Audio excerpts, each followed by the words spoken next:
अस्सलाम वालेकुम, welcome back.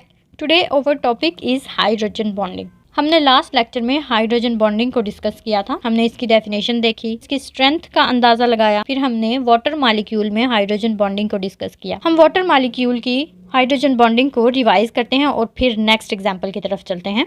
हमने ये सीखा था कि hydrogen bonding highly electronegative oxygen और हाइड्रोजन के दरमियान इंटरेक्शंस हैं। अब ये देखें, एक मॉलिक्यूल हमारे पास ये प्रेजेंट है, इसका ऑक्सीजन होगा और दूसरे मॉलिक्यूल का हाइड्रोजन होगा, तो इन दोनों के दरमियान जो इंटरेक्शन जनरेट होगी वो हाइड्रोजन बॉन्डिंग होगी। जब हम क्लोरोफॉर्म के मॉलिक्यूल को देखते हैं तो इसमें 3 क्लोरीन हमारे पास प्रेजेंट है। क्लोरीन भी इलेक्ट्रोनेगेटिव एटम है। इन तीनों क्लोरीन के इलेक्ट्रोनेगेटिव होने की वजह से ये सारे इलेक्ट्रॉन्स कार्बन से खींच लेते हैं और कार्बन पर पॉजिटिव चार्ज आ जाता है। कार्बन इस डेफिशिएंसी को पूरा करने के लिए हाइड्रोजन से ले लेता है और हाइड्रोजन पर भी पॉजिटिव चार्ज आ जाता है। अब ये हाइड्रोजन जो है इसने दूसरे मॉलिक्यूल के नेगेटिव चार्ज के साथ इंटरेक्शन शो करनी है। अब ये हाइड्रोजन एक और क्लोरोफॉर्म के मॉलिक्यूल के साथ भी शो कर सकता है और कोई दूसरा मॉलिक्यूल भी हो सकता है। यहाँ पर हम दूसरा मॉलिक्यूल एसीटोन की बात करते हैं। एसीटोन के मॉलिक्यूल में जो नेगेटिव एंड है वो ऑक्सीजन होगा। ऑक्सीजन भी हाईली इलेक्ट्रोनेगेटिव एटम है। तो अगर हम हाइड्रोजन बॉन्डिंग की डेफिनेशन को याद करें तो हमें पता है कि हाईली इलेक्ट्रोनेगेटिव एंड और पॉजिटिवली चार्ज्ड हाइड्रोजन के दरमियान जब इंटरेक्शन बनती हैं तो उसको हम हाइड्रोजन बॉन्डिंग का नाम देते हैं। तो इस तरह क्लोरोफॉर्म और एसीटोन के मॉलिक्यूल के दरमियान हाइड्रोजन बॉन्डिंग जनरेट होती है।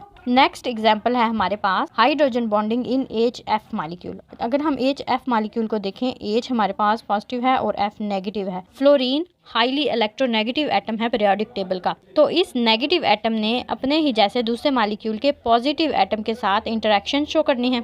HF के मॉलिक्यूल जब एक दूसरे के साथ इंटरेक्ट करते हैं और हाइड्रोजन बॉन्डिंग को जनरेट करते हैं तो ये एक जिग-जैग मैनर में जनरेट करते हैं। यहाँ पर फ्लोरीन का साइज भी बहुत छोटा है और हाइड्रोजन का साइज भी छोटा है। तो जब ये दो मॉलिक्यूल्स एंगल मैनेज करके आपस में हाइड्रोजन बॉन्डिंग शो करते हैं तो ऑटोमेटिकली जो मॉलिक्यूल है वो जिग-जैग मैनर की शेप इख्तियार कर लेता है। Next one is hydrogen bonding in ammonia. अब अमोनिया में नाइट्रोजन इलेक्ट्रोनेगेटिव है और हाइड्रोजन 3 हमारे पास इलेक्ट्रोपॉजिटिव एटम्स हैं। अब ये तीनों ही दूसरे मॉलिक्यूल के साथ इंटरेक्शन शो कर सकते हैं। तो एक मॉलिक्यूल का पॉजिटिव चार्ज है और दूसरे मॉलिक्यूल का नेगेटिवली चार्ज नाइट्रोजन है विच इज हाईली इलेक्ट्रोनेगेटिव। इन दोनों के दरमियान जब इंटरेक्शंस बनेंगी तो इसको हम हाइड्रोजन बॉन्डिंग का नाम देंगे। HF is not stronger than HCl, HBr and HI। इसको हम डिस्कस करते हैं। जब हम किसी भी मॉलिक्यूल की एसिडिक स्ट्रेंथ की बात करते हैं तो हमने ये देखना होता है कि उसका हाइड्रोजन कैसे लूज होता है।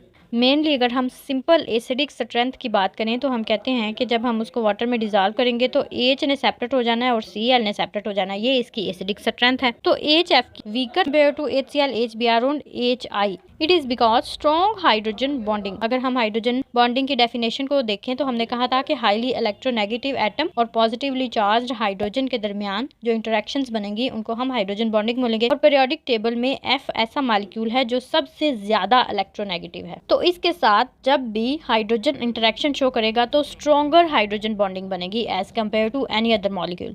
Second reason is H positive interact between highly electronegative atoms. जब हमने इनकी हाइड्रोजन बॉन्डिंग का स्ट्रक्चर बनाया था तो हमने देखा था कि कुछ इस तरह जिग-जैग मैनर में मॉलिक्यूल स्ट्रक्चर बनाता है। तो जो हाइड्रोजन है वो दो हाईली इलेक्ट्रोनेगेटिव एटम्स के दरमियान इंटरैक्ट हो जाती है, फंस जाती है। अगर हम इसको वाटर में डिसॉल्व करने की कोशिश करेंगे तो ये अब इन दोनों नेगेटिव एटम्स के दरमियान से नहीं निकल पाएगी। इन दो रीजंस की वजह से जो HF है वो वीकर है। तो ये था हाइड्रोजन बॉन्डिंग का topic. Thank you so much for watching.